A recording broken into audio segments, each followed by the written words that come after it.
Hi everyone, my name is Preet and I am a mandala artist. I love to explore creativity through Integrate Designs. I create, share mandala art tips and techniques to help you with your creative journey. I get a lot of questions where people ask me that what pens I use for my mandala art. So in this video I have summarized everything and I'm going to cover all the pens that I use and the pens that work best. So without a further ado, let's get started. Now for the beginners, you can start with the gel pens. So you don't need to invest in fancy pens. You can start with the gel pens and these are the ones that I use. I don't have the black one for this, so I'll show you the silver one. But these are the best gel pens, affordable, you can buy on Amazon. I will link down all the Amazon links in the description so you can check, and let me show you how they work. So gel pens are pretty affordable.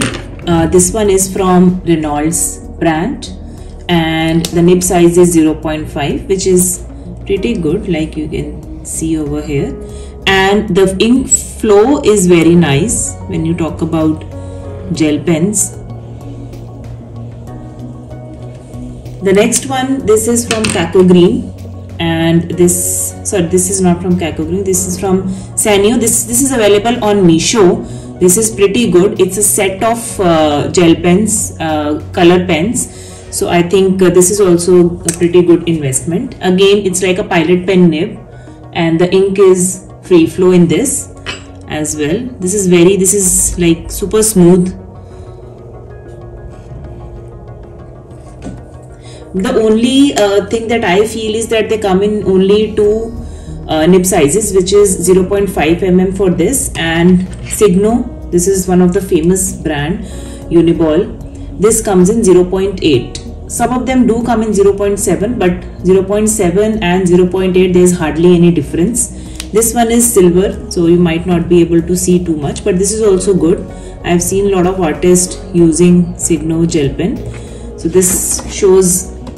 This might not show here, but the pen is pretty good. It comes in the black ink also. I don't have that right now, so but I'm going to share all the Amazon links. You can just check out. So these are the gel pens, and there are many more gel pens in Reynolds brand. There are many other gel pens, and in other brands also I have seen a lot of gel pens. You can try them out. Pentonic also is really good and very affordable. So if you're a beginner, you can just start off drawing your mandalas with any gel pen. And these are the fine liners that I use. So they come in different brands. All of the pens are pretty good. I have used quite a few brands, so I'm going to show you how they work and why you should invest in fine liners. And if you're intermediate to advanced artist of any pen art, be mandala or urban art or any art, you can definitely invest in fine liners. The links will be there in the description box for this as well. Now next are these fine liners. So I have been using Brustro since I started drawing mandalas and Zintangles and doodle art. Now the ink is waterproof. That's the best part of all these fine liners. The ink is waterproof, which is good.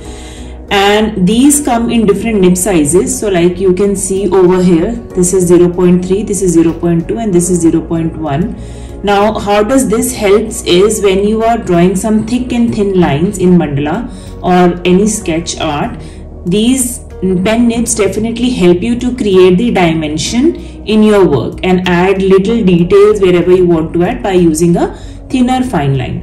And thicker fine line, of course, you can use as to draw some bold outlines. So I'll show you the difference. Let's see. So this is 0.5. I'll show you first. And the pen nibs, these come not only in 0.5 is not the max. After this you get 0.6, 0.7 and 0.8. 0.8 is the maximum nib size, which is quite thick. So this is 0.5. So you can see this is pretty thick, and I use 0.5 mainly to draw the petal shapes in mandala like this. So this is good for me and for you also. If you are layering your petals, you can use 0.5. Now this is 0.3, so you can now see the difference. You can see how fine these lines are. So when you want to add some details, you can use 0.3. The nibs are pretty sturdy. Okay, you don't need to worry about that they are thin so they can break. No, it has not happened with me up till now. So you can use a little bit of pressure with your hand and you can use these pens. Let me show you this also. This is 0.2. You will see how fine this is. This is too fine. Okay, so in case I want to add some kind of hatching or some very small circles, or maybe just add a line and dot, then I can use 0.2. Pretty good for adding small details. I'll show you outline also. So I have 0.7 and 0.1. I have the full box actually. This comes in a box like this, and I think this is pretty good that it comes in a box. So I also have Artline fine liners which comes in a nice box and you can carry it with you. So this is a great option, like it comes in a box and you can just carry it. And again, the pen nibs comes in different sizes. Like you can see, I have 0.5, 0.3, 0.7 and 0.1. So in this I have 0.7, which is even thick than 0.5. So you can see the difference.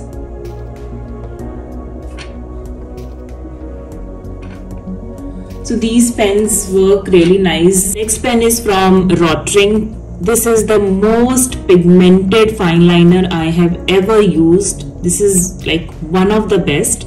I have finished all of them. I'm only left with 0.1 nib because this is the nib which is not used that much. So, and you can see the pigment. Look at the pigment of this one. I totally love it. Like this is so good, so smooth. So I would say out of all of the fine liners, I love this very much. So I am going to repurchase this, and others are also equally good. Okay, the price range is also not that different for all of them. They come in the range of I think 400 to 700, 750, something like that. They all come in a pack of at least minimum 4 and maximum I think 8, because that's the range of fine liner. It's from 0.1 or I think 0.005 to 0.8 is the pen nib. This is the finest one, which is we hardly use in Mandala. So if we talk about using the pen nibs in Mandala, I would say if you want to buy them separately, and I think only Brustro is the brand where you can buy separately. So go for 0.5 or 0.6 for your petals, and for details and all 0.3 or 0.4. So these are the mostly used pen nibs by me. I believe other artists also use these only for mandala art. So this is for your layout and this is for details. So these are all the black pens or fine liners that I have used. I have used microns also. I don't have microns right now. They are also good. They are somewhat like I would say Artline pens. So microns are like Artline pens. Equally good. Pigment is also like Artline. So if you want to buy, you can buy that also. So these are all the pens that I have used for my black and white mandala art. If you found this helpful, like the video, subscribe, and do let me know in the comments which pen did you pick.